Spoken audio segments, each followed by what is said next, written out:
दुनिया के मेरे सभी सके बंधुओं को सप्रेम नमस्कार।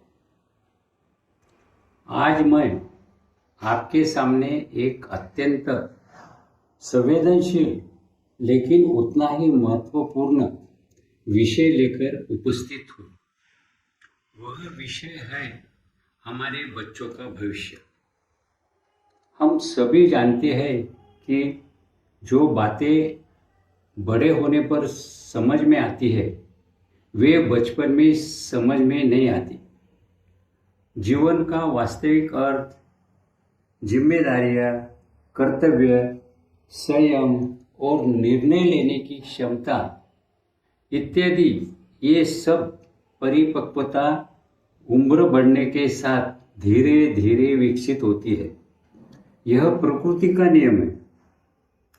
प्रकृति ने मनुष्य की रचना ही ऐसी की है कि उम्र के साथ उसकी बुद्धि, सोच और समझ परिपक्व होती जाती है। इसलिए छोटे बच्चों से बड़ों जैसी अपेक्षा रखना अन्याय है। उनकी गलतियां अपराध नहीं होती, वे उनके सीखने की प्रक्रिया का हिस्सा होती है। बंधुओं, बच्चों का जीवन उनकी गलतियों से कम और हमारे असंयमित, असहिष्णु, कठोर और गलत व्यवहार से अधिक प्रभावित होता है। हम अपने अधूरे सपनों का बोझ उनके कंधों पर डाल देते, अपने अतीत के दुखों का गुस्सा उनके वर्तमान पर उतार देते हैं और अनजाने में उनके कोमल मन पर घाव कर देते हैं। यदि हमें बचपन में सही संस्कार, मार्गदर्शन और सुविधाएं नहीं मिली और उसके कारण हमें जीवन में कठिनाइयां झेलनी पड़ी, तो वह पीड़ा अगली पीढ़ी पर मत उतारिए, बल्कि उन्हें सावधान कीजिए, समझाइए, सही दिशा दीजिए। दुखों की परंपरा नहीं, संस्कारों की परंपरा बनाइए। गुस्से की श्रृंखला नहीं, समझदारी की श्रृंखला जोड़िए। आज के समय में एक और बड़ी चुनौती हमारे सामने है, वो यानी बाहर का खाना पीना और गलत आदतों का आकर्षण। फास्ट फूड, अत्यधिक मीठे पेय, अनियमित खान-पान और पश्चिमी दिखावे की नकल, ये सब बच्चों के स्वास्थ्य और मानसिकता पर प्रभाव डालते हैं। हमारी संस्कृति में सात्विक, शुद्ध और घर के बने भोजन को महत्व दिया गया है। घर का भोजन केवल पेट भरने के लिए नहीं होता, वह संस्कार, प्रेम और स्वास्थ्य का प्रतीक होता है। इसलिए बड़ों को स्वयं उदाहरण प्रस्तुत करना चाहिए। बाहर के खाद्य पदार्थ जैसे बिस्कुट, ब्रेड, टोस्ट, होटल के तले हुए पदार्थ जैसे भजिया, समोसा, कचौरी, सेव, चिवड़ा, इडली, डोसा तथा मिठाइयाँ जैसे पेड़ा, गुलाब जामुन, जलेबी, बासुंदी आदि से बचना चाहिए। बच्चों को भी इनसे दूर रहने के लिए प्रेरित करना चाहिए और अपनी परंपरा के अनुसार सादा, पौष्टिक और संतुलित भोजन का महत्व समझाकर उसे अपनाने के लिए प्रोत्साहित करना चाहिए।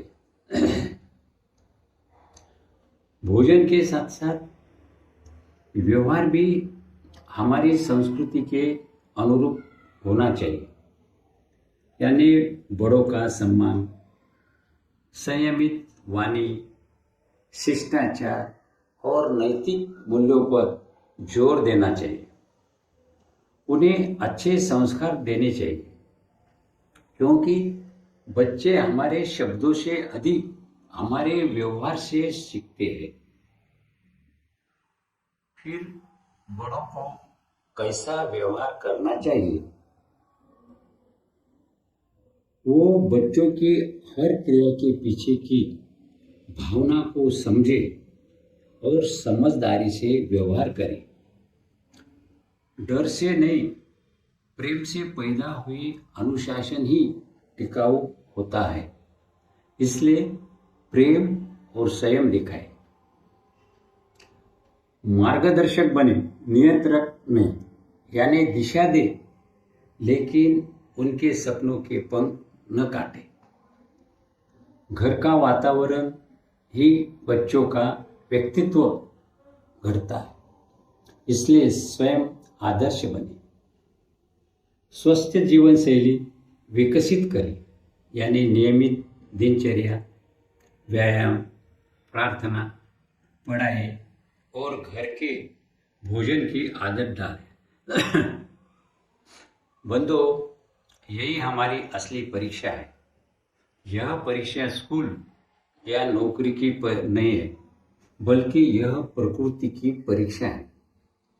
यदि हम यह जिम्मेदारी प्रेम, संयम और सजगता से निभाएंगे, तो हमारे बच्चों का जीवन सुख, समृद्धि और संतोष से खिल उठेगा और उनके आनंद में ही हमारा जीवन भी आनंदमय होगा।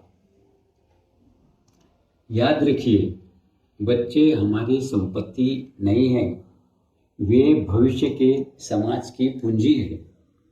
उनकी आंखों के सपनों को सजोए, उनके स्वास्थ्य का ध्यान रखें, उनके मन की मासूमियत को बचाए और अपनी संस्कृति के मूल्यों से उन्हें समृद्ध करें।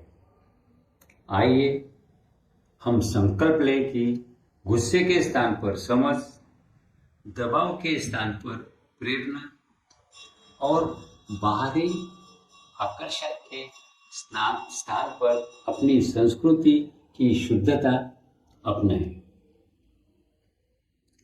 तभी हम गर्व से कह सकेंगे, हाँ, हमने अपनी अगली पीढ़ी का जीवन बर्बाद नहीं किया, बल्कि उसे उज्जवल और संस्कारित बनाया है। धन्यवाद।